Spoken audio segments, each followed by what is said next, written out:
कल्पना कीजिए, साल है 499 ईसी।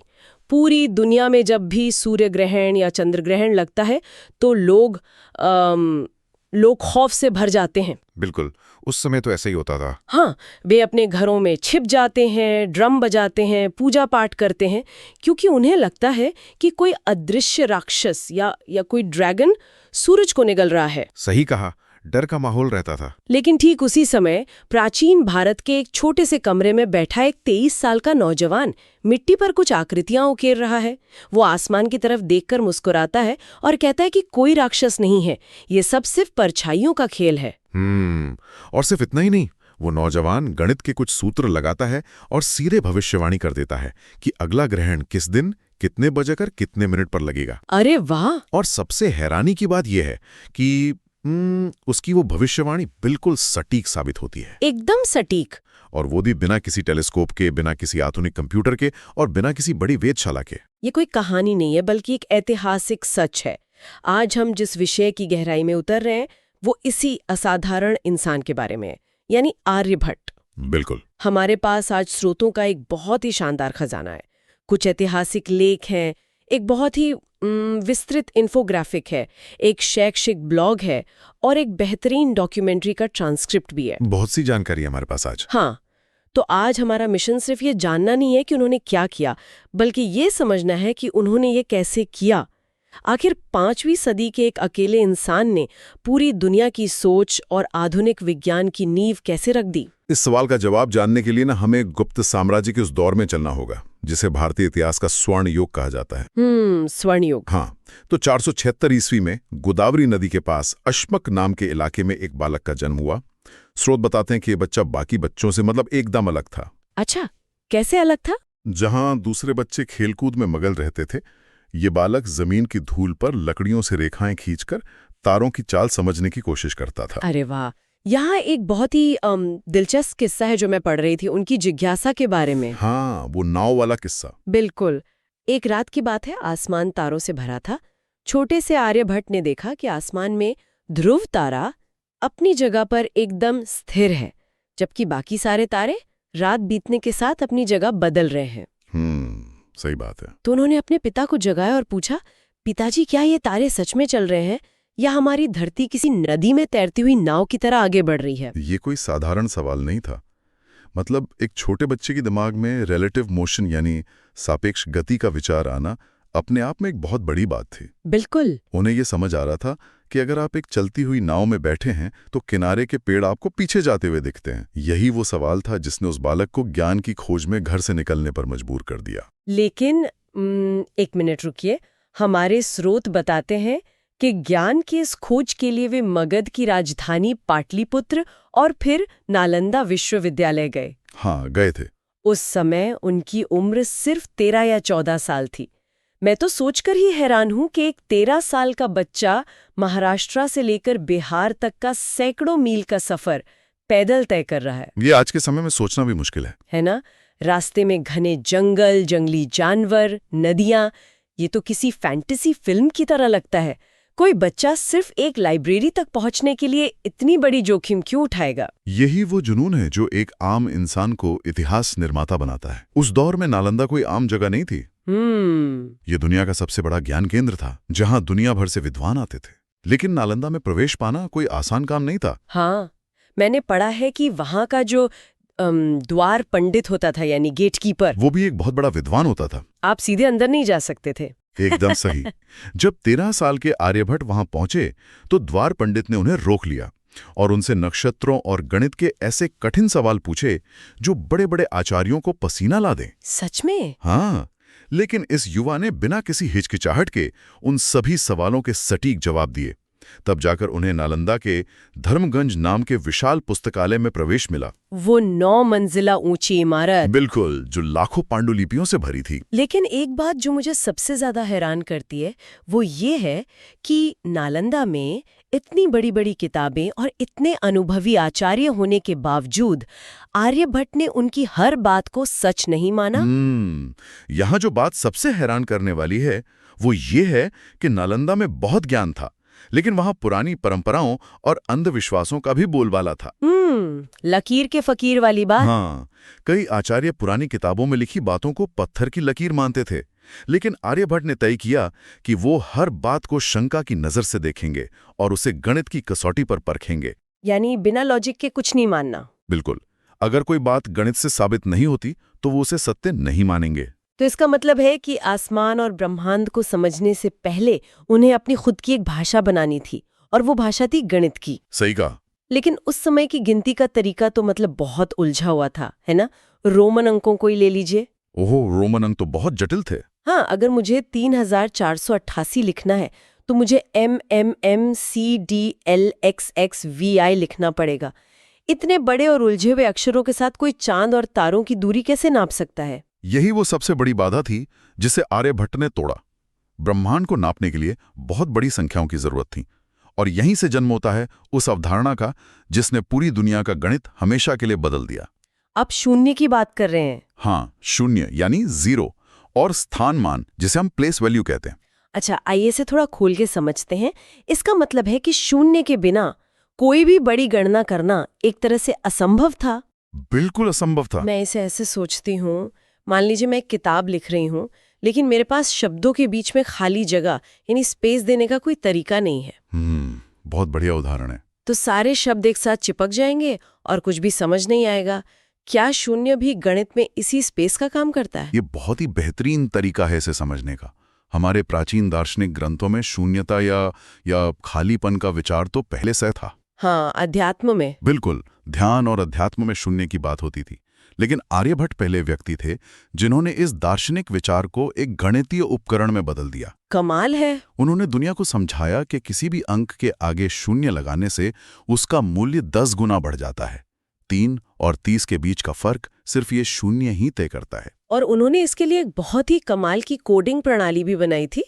मैंने पढ़ा कि उन्होंने संस्कृत की वर्णमाला का इस्तेमाल किया। हाँ, उन्होंने क से म तक के 33 व्यंजनों और स्वरों का इस्तेमाल करके संख्याओं को लिखने का एक नया तरीका निकाला। ये तो किसी कंप्यूटर कोडिंग जैसा है। बिल्कुल, इसका मतलब था कि वे बहुत बड़ी संख्याओं को एक छोटे से संस्कृत के शब्द में कूटबद्ध यानी एनकोड कर सकते थे। ये आज के कंप्यूटर एल्गोरिदम की तरह ही था। तो जब उनके पास ये नया गणितीय हथियार आ गया तो उन्होंने इसे सीधे ज्यामिति यानी ज्योमेट्री पर आजमाया। हाँ, और बहुत शानदार तरीके से। हम सबने स्कूल में पाई के बारे में पढ़ा है, जिसका मान 3.14 होता है। लेकिन आर्यभट्ट ने 5वीं सदी में इसका मान 3.1416 निकाल लिया था। एकदम सटीक। मुझे ये बात समझाइए कि कोई बिना कैलकुलेटर के किसी गोल घेरे और उसके व्यास मतलब डायमीटर का इतना सटीक अनुपात कैसे निकाल सकता है? इसके पीछे का तरीका बहुत ही जीनियस था। आर्यभट्ट ने एक गोल घेरा लिया यानी वृत्त। हम जानते हैं कि सीधी लाइनों को नापना आसान होता है। हाँ, स्केल से नाप सकते हैं। बिल्कुल, लेकिन घुमावदार लाइनों को नापना बहुत मुश्किल। इसलिए उन्होंने वृत्त के अंदर एक बहुभुज यानी पॉलीगॉन बनाया। अच्छा। पहले 6 साइड वाला, फिर 12 साइड वाला, फिर 24 साइड वाला। वे इसके साइड्स बढ़ाते गए ताकि वो बहुभुज धीरे धीरे वृत्त के घुमाव के एकदम करीब आ जाए। समझ रही हूँ। 384 साइड वाले बहुभुज तक पहुंचकर उन्होंने ये साबित किया कि वृत्त की परिधि और व्यास का अनुपात लगभग 3.1416 होता है। बाप रे, 384 साइड्स, हाँ। वो भी कागज और कलम से। हाँ, और सबसे बड़ी बात, उन्होंने खुद कहा कि ये मान लगभग है यानी अप्रॉक्सिमेट है, एकदम सटीक नहीं। ये सोच उस समय के हिसाब से बहुत बहुत उन्नत थी। इसके अलावा त्रिकोणमिति यानी ट्रिग्नोमेट्री में उन्होंने जा और कोजा की शुरुआत की। मैंने सुना है कि जा का असल मतलब धनुष की डोरी होता है। जी हाँ, उन्होंने एक गोल घेरे के अंदर जीवाओं को नापने के लिए धनुष की डोरी का उदाहरण लिया। यही शब्द जब अरब देशों में गया तो जीवा से जैब बना, और जब यूरोप पहुंचा तो लैटिन में इसका अनुवाद साइनस हो गया, जिसे आज हम साइन कहते हैं। क्या बात है। तो जब आर्यभट्ट के पास शून्य, पाई और त्रिकोणमिति जैसी इतने मजबूत हथियार आ गए तो जाहिर है वे सिर्फ जमीन पर बैठकर अनाज की बोरियां तो गिनने वाले नहीं थे। बिल्कुल नहीं। उन्होंने तुरंत अपना ध्यान आसमान के सबसे बड़े रहस्यों की तरफ लगाया। और यहीं पर उन्होंने एक ऐसा सिद्धांत दिया जिसने उस समय की दुनिया को हिलाकर रख दिया। अपने ग्रंथ आर्यभटीय में उन्होंने एक श्लोक लिखा, अनुलोम गतिर्नौस्थः पश्यति चलम विलोमम गम यद्वत। ये तो थोड़ा कठिन संस्कृत है। इसका मतलब वही बचपन वाली नाव के उदाहरण से जुड़ा है ना? एकदम सही पकड़े आप। यहां से ये बात और भी ज्यादा दिलचस्प हो जाती है। रुको, क्या इसका मतलब ये है कि 5वीं सदी में जब पूरी दुनिया मानती थी कि धरती चपटी है या किसी कछुए की पीठ पर टिकी है और सारे तारे और सूरज उसके चक्कर लगा रहे हैं, हाँ, यही माना जाता था। तब एक 20-22 साल का लड़का ये कह रहा था कि धरती लट्टू की तरह अपनी धुरी पर घूम रही है। क्या लोगों ने उसे पागल नहीं समझा? शुरुआत में कई लोगों को ये बात अजीब लगी, बहुत अजीब। लेकिन आर्यभट्ट के पास इसका गणितीय प्रमाण था। उन्होंने समझाया कि आसमान के तारे पश्चिम की ओर इसलिए जाते हुए दिखते हैं क्योंकि हमारी पृथ्वी अपनी धुरी पर पूर्व की ओर घूम रही है। आसमान नहीं घूम रहा है, हम घूम रहे हैं। और उन्होंने पृथ्वी की परिधि मतलब धरती की पूरी गोलाई भी नाप ली थी। जी। उन्होंने बताया कि 39,968 किलोमीटर है। जी हाँ। आज के हमारे आधुनिक सैटेलाइट बताते हैं कि ये 40,075 किलोमीटर है, यानी उनकी गणना 99% से भी ज्यादा सटीक थी। लेकिन मेरा सवाल फिर से वही है, कैसे नापा? हाँ, बिना अंतरिक्ष में जाए उन्होंने पूरी धरती को कैसे नापा? इसके लिए उन्होंने सूरज की रोशनी और परछाइयों का इस्तेमाल किया। इसे शंकु यंत्र कहते थे, जो जमीन पर गड़ा हुआ एक सीधा डंडा होता था। बस एक डंडा? हाँ, बस एक डंडा। उन्होंने 2 अलग-अलग जगहों पर एक ही दिन और एक ही समय पर इस डंडे की परछाई नापी। अच्छा, तो क्योंकि धरती गोल है इसलिए अलग-अलग जगहों पर सूरज की किरणें अलग-अलग कोण पर पड़ेंगी, यानी अलग एंगल पर। बिल्कुल सही। आर्यभट्ट ने उन परछाइयों के कोणों के बीच का अंतर निकाला और अपनी खोजी हुई त्रिकोणमिति का इस्तेमाल करके पूरी धरती की गोलाई की गणना कर ली। ये सच में मतलब दिमाग को चकरा देने वाला है ना? और इसी आधार पर उन्होंने ये भी बताया कि एक साल में 365 दिन, 6 घंटे, 12 मिनट और 30 सेकंड होते हैं। हाँ, जो कि आज की गणना के बहुत करीब है। लेकिन यहाँ एक विवाद भी आता है। मैं सोच रही थी कि क्या हम ये कह सकते हैं कि आर्यभट्ट ने कोपरनिकस और गैलीलियो से 1000 साल पहले ही हीलियोसेंट्रिज्म यानी सूर्य केंद्रित ब्रह्मांड की खोज कर ली थी? ये एक बहुत ही बारीक बिंदु है। अगर हम तकनीकी रूप से देखें तो आर्यभट्ट ने स्पष्ट रूप से ये घोषणा नहीं की थी कि सूरज पूरे ब्रह्मांड के केंद्र में है और सब कुछ उसके चक्कर लगा रहा है, जैसा कि बाद में कोपरनिकस ने कहा था। अच्छा, तो उन्होंने सीधे तौर पर नहीं कहा था? नहीं, लेकिन उन्होंने ग्रहों के रास्तों को समझाने के लिए जो मॉडल दिया उसमें ग्रहों का केंद्र सूरज के पास था। और सबसे बड़ी बात, हाँ, जब उन्होंने ये साबित कर दिया कि पृथ्वी अपनी जगह पर स्थिर नहीं है बल्कि घूम रही है, तो उन्होंने इंसान और पृथ्वी को ब्रह्मांड के केंद्र से हटा दिया था। ये अपने आप में एक बहुत बड़ी दार्शनिक और वैज्ञानिक क्रांति थी। बिल्कुल। और जब आप समाज में इतनी बड़ी क्रांति लेकर आते हैं तो पुरानी मान्यताओं से टकराव होना तो तय है। टकराव तो बहुत हुआ। उस दौर में एक बहुत बड़ा अंधविश्वास था कि सूर्य ग्रहण और चंद्र ग्रहण तब होते हैं जब राहु और केतु नाम के राक्षस सूरज या चांद को निगल लेते हैं। और आर्यभट्ट ने अपने छाया कुट्टक सिद्धांत से इस अंधविश्वास की धज्जियां उड़ा दी। छाया कुट्टक यानी शैडो प्ले। हाँ, उन्होंने साफ कहा कि कोई राक्षस नहीं है, चांद के पास अपनी कोई रोशनी नहीं है, वह सूरज की रोशनी से चमकता है। इसे किसी ऐसे व्यक्ति के लिए समझाइए जिसे विज्ञान की कोई खास समझ न हो। ये छाया कुट्टक असल में काम कैसे करता है? बहुत आसान है। मान लीजिए आपके अंधेरे कमरे में एक बल्ब जल रहा है जो सूरज है, आपके हाथ में एक सेब है जो पृथ्वी है, और आपके दूसरे हाथ में एक छोटी सी क्रिकेट की गेंद है जो चांद है। ठीक है, बल्ब, सेब और गेंद। अब जब आप उस क्रिकेट की गेंद यानी चांद को बल्ब और सेब के बीच मिलाते हैं तो सेब के ऊपर काली परछाई पड़ती है। समझ रही हूँ। जो लोग उस परछाई वाले हिस्से में खड़े हैं उन्हें बल्ब दिखना बंद हो जाएगा। यही सूर्य ग्रहण है। अच्छा। और जब सेब यानी पृथ्वी उन दोनों के बीच में आ जाता है तो उसकी बड़ी परछाई क्रिकेट की गेंद को अंधेरे में धकेल देती है। ये चंद्र ग्रहण है। ये इतना सरल और तार्किक है, लेकिन मुझे यकीन है कि धर्म के ठेकेदारों को ये बात बिल्कुल पसंद नहीं आई होगी। जरा भी नहीं। एक युवा आके कह रहा है कि सदियों पुराने ग्रंथ और राक्षसों की कहानियां गलत है, उन पर तो देवताओं के अपमान करने का आरोप लगा होगा। बिल्कुल लगा था। उनका भारी विरोध हुआ, लेकिन आर्यभट्ट डरे नहीं। तो इस सब का असल मतलब क्या है? उन्होंने खुद का बचाव कैसे किया? उन्होंने पूजा पाठ या बहस का सहारा लेने के बजाय गणित का सहारा लिया। उन्होंने अपने सूत्रों का इस्तेमाल किया और अगले ग्रहण के शुरू होने और खत्म होने का एकदम सटीक समय पहले ही घोषित कर दिया। अरे वाह, सीधे चुनौती दे दी। हाँ, और जब ठीक उसी मिनट पर ग्रहण लगा तो वो सिर्फ एक खगोलीय घटना नहीं थी, वो विज्ञान की जीत थी। सच में। अगर हम इसे बड़ी तस्वीर से जोड़कर देखें तो लोगों को समझ आ गया कि डर का इलाज कोई जादू टोना नहीं, बल्कि सही शिक्षा और तर्क है। सत्य वो नहीं है जो सदियों से कहानियों में सुनाया जा रहा है, सत्य वो है जिसे गणित से साबित किया जा सके। और अपनी इसी सोच को आगे बढ़ाने के लिए उन्होंने पाटलिपुत्र के पास खगोल नाम की जगह पर एक विशाल वेधशाला यानी ऑब्जर्वेटरी बनाई। ये शायद आज के पटना के पास है ना? जी बिल्कुल, पटना के पास ही है। वहां उन्होंने आसमान को नापने के लिए गोल यंत्र, शंकु यंत्र और जल घड़ियों का आविष्कार किया। और उनके इस विज्ञान का फायदा सिर्फ बड़े बड़े राज दरबारों तक सीमित नहीं रहा, आम लोगों के जीवन में भी इसका बहुत असर पड़ा, खास तौर पर नाविकों के लिए। बहुत बड़ा असर पड़ा। जब नाविक बीच समुद्र में होते थे और चारों तरफ सिर्फ पानी होता था तो रास्ता भटकने का डर हमेशा रहता था। लेकिन आर्यभट्ट की त्रिकोणमिति का इस्तेमाल करके नाविक अब आसमान में तारों की ऊंचाई और कोण नापकर समुद्र में अपनी एकदम सही जगह और दिशा का पता लगा सकते थे। बिल्कुल। ये उस समय के लिए किसी जीपीएस सिस्टम से कम नहीं था। यही विज्ञान की असली ताकत है। ज्ञान कभी सीमाओं में बंधा नहीं रहता। 23 साल की उम्र में आर्यभट्ट ने आर्यभट्टीय ग्रंथ की रचना की, जिसमें सिर्फ 121 संस्कृत श्लोक थे। सिर्फ 121? हाँ, उनकी इसी मेधा को देखकर उन्हें नालंदा विश्वविद्यालय का कुलपति यानी चांसलर नियुक्त किया गया। उनका ज्ञान भारत से बाहर अरब जगत तक पहुंचा, जहां प्रसिद्ध विद्वान अल बरूनी ने उनके काम का अल अरजभर के नाम से अनुवाद किया। और फिर चीन तक भी गया। हाँ, वहां से होते हुए ये ज्ञान चीन के तांग राजवंश तक भी पहुंचा। लेकिन कई बार ऐसा होता है ना कि हम अपने इतिहास को लेकर कुछ ज्यादा ही भावुक हो जाते हैं। बिल्कुल, ऐसा होता है। और हर चीज में विज्ञान ढूंढने लगते हैं।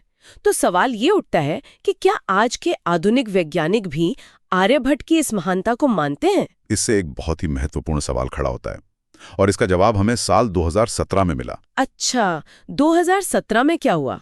नासा के वैज्ञानिकों ने जब प्राचीन खगोलीय घटनाओं का अध्ययन किया तो उन्होंने स्पष्ट रूप से स्वीकार किया कि आर्यभट्ट ने ग्रहण की जो गणनाएं और मॉडल दिए थे वे उस समय के हिसाब से 99.8% सटीक थे। क्या बात है, खुद नासा ने ये माना? जी हाँ। इसके अलावा 1975 में भारत ने अपने पहले अंतरिक्ष उपग्रह का नाम आर्यभट्ट रखा, जो उनके काम को एक बहुत बड़ी श्रद्धांजलि थी।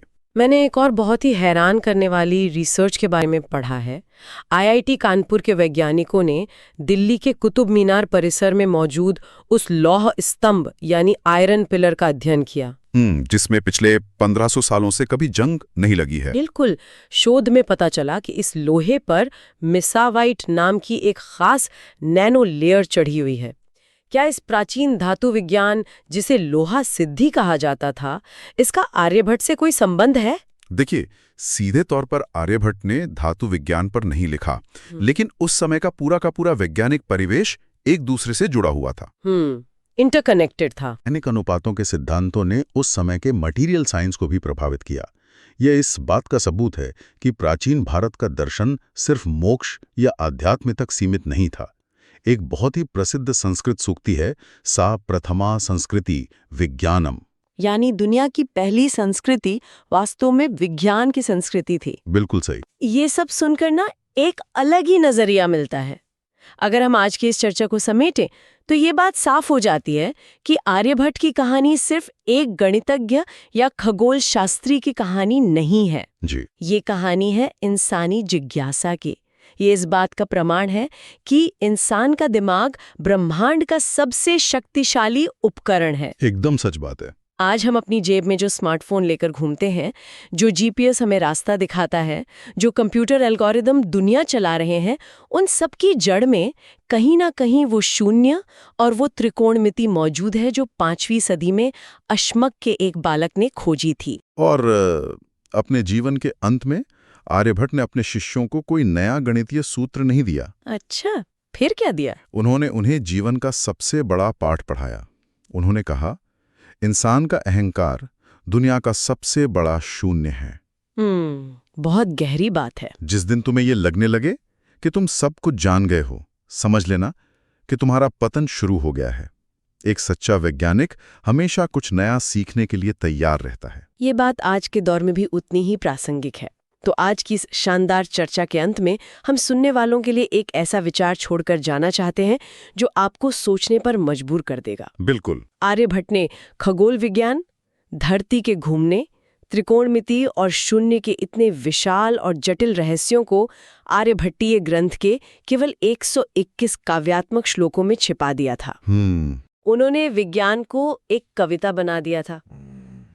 तो जरा सोचिए, अगर गणित और अंतरिक्ष विज्ञान के इतने गहरे रहस्य महज 121 श्लोकों की एक छोटी सी कविता में एनकोड किए जा सकते हैं, तो दुनिया भर के प्राचीन ग्रंथों में ऐसे और कितने वैज्ञानिक रहस्य छिपे होंगे। सोचने वाली बात है। कहीं ऐसा तो नहीं कि जिन चीजों को हम आज भी सिर्फ साहित्य, पौराणिक कथाएं या धार्मिक दर्शन समझकर अनदेखा कर रहे हैं, उनके अंदर ब्रह्मांड को डिकोड करने के सूत्र मौजूद हों। शायद हमें इतिहास के पन्नों को एक बार फिर से एक नए नजरिए और नए गणितीय चश्मे के साथ पढ़ने की जरूरत है। बिल्कुल सही कहा आपने।